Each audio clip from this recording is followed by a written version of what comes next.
Des actions en faveur du cacao, le coton et l'anacarde également au centre des attentions. Les acteurs se sont mobilisés pour des journées du producteur de ces deux spéculations.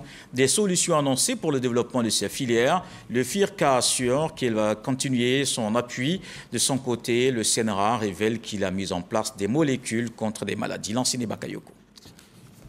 Ces journées nationales du producteur de coton et d'anacarde mobilise de nombreux acteurs de la chaîne des valeurs de ces deux spéculations. Le FIRCA, qui a déployé des spécialistes du coton et de la noix de cajou, assure que les appuis aux filières vont se renforcer. On apporte à la fois l'appui financier, mais l'appui technique à travers la mobilisation d'experts qui vont encadrer les producteurs, notamment dans le domaine de la recherche.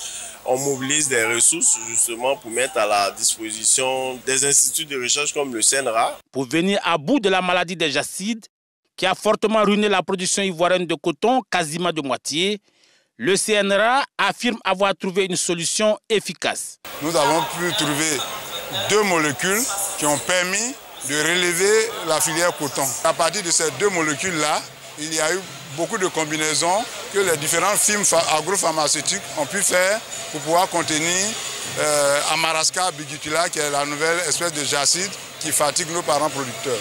Au niveau de la noix de cajou, la Côte d'Ivoire tient ferme sa position de leader de la production mondiale.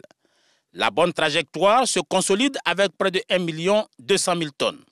Mais la transformation demeure le ventre mou de la filière, seulement 22% de la production nationale.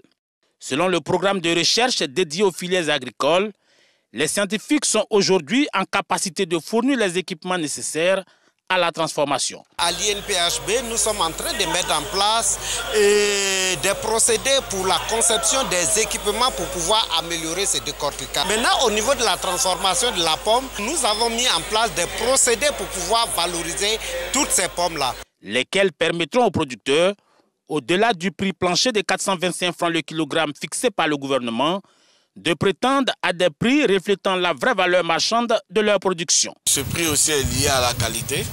Je pense plus les producteurs feront de la qualité, plus le prix ira vers le haut. Et je les encourage à produire des produits de qualité tout en respectant l'itinéraire technique et pour avoir un prix rémunérateur.